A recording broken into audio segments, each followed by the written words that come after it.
Bonjour, bienvenue dans la suite de mon logiciel des calculs des réseaux d'assainissement version 3 New. Cette fois-ci, on va traiter des eaux usées. Voilà, bien sûr, parce que ce logiciel traite aussi les eaux usées. Bon, j'en avais parlé brièvement dans les autres vidéos, surtout au niveau, par exemple, au niveau du tableau des calculs des réseaux, il y a ce qu'on appelle des commentaires. Donc, parmi les commentaires, c'est les commentaires du débit. Dans le débit, on avait vu les eaux pluviales, méthode rationnelle, méthode superficielle. Donc, mon logiciel travaille avec une méthode rationnelle très simplifiée. Et puis, il y a les eaux usées. Les eaux usées, le débit calculé en fonction de la consommation journalière, le débit moyen pour vérifier les conditions d'autocurage, le débit de pointe pour le calcul du diamètre théorique. Une deuxième méthode, débit calculé en fonction du coefficient de simultanéité, ce coefficient tient compte du nombre d'appareils, lavabo, etc. Mais en général, on travaille surtout avec ce qu'on appelle la consommation journalière. Voilà ce qu'on avait dit pour ça.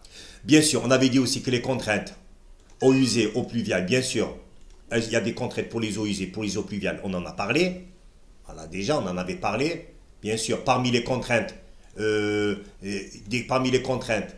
les eaux pluviales, il y a ce qu'on appelle une des contraintes qui concerne la vitesse. C'est ce qu'on appelle la vitesse d'écoulement autocurage. Pour les eaux pluviales, le V doit être supérieur à 1 et inférieur à 4 en général.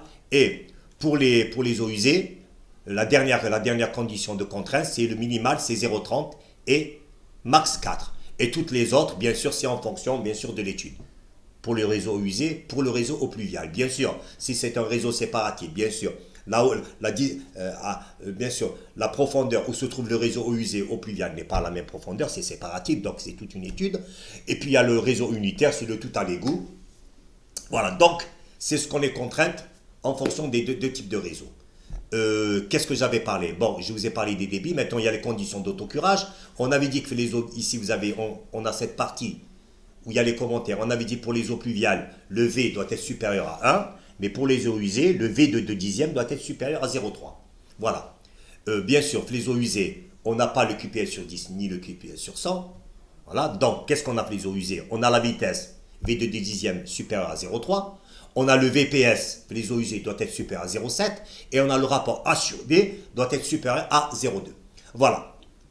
Petit exemple d'une étude que vous pouvez voir ici. Voilà une étude où on a une population à reprendre de 1500 habitants, une pente moyenne de port de 5 mm, une consommation moyenne d'eau par habitant et par jour, 270 litres par jour et par habitant. Le calcul est très facile. Le débit moyen, c'est la population fois CE qui est la consommation moyenne d'eau. Bien sûr, quand vous faites le calcul, tout simplement, en faisant un calcul qui est très simple, vous allez trouver, dans cet exemple, de 95 litres par seconde.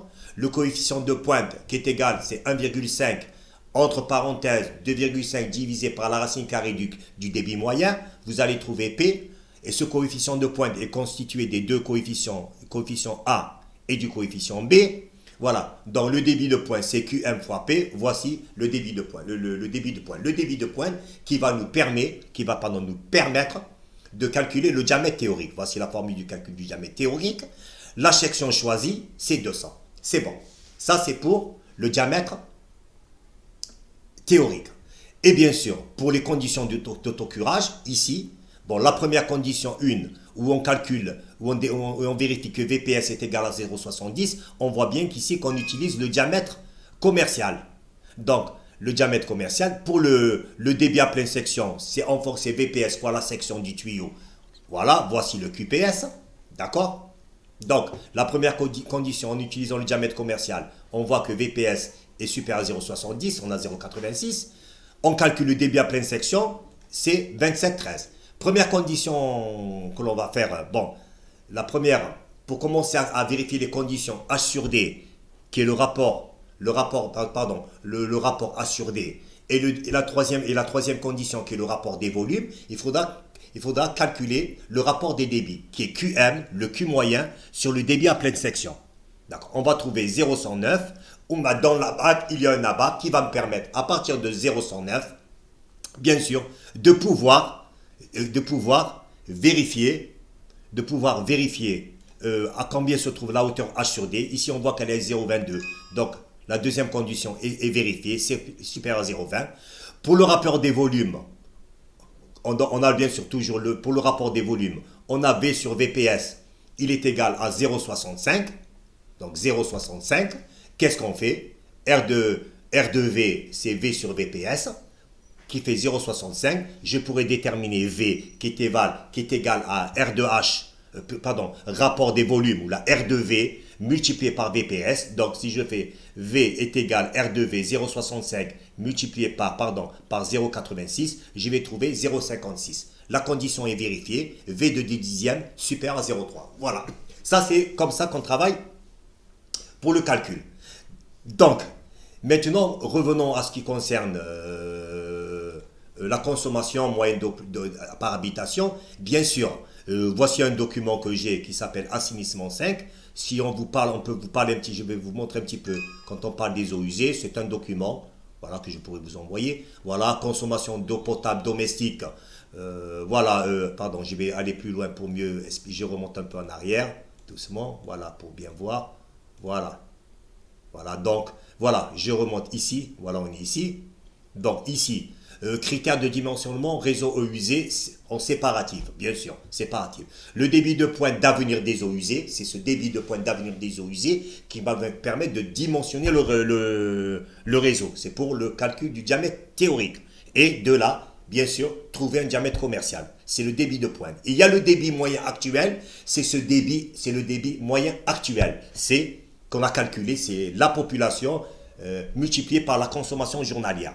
Voilà. Donc, on continue pour cette information. Et puis, il y a différents types d'eau usées à prendre en compte. Il y a les eaux usées domestiques qui concernent les eaux vannes, WC, les eaux ménagères, cuisine, lessive, toilette. Il y a les eaux usées professionnelles, il y a les eaux de service public, il y a les eaux parasites.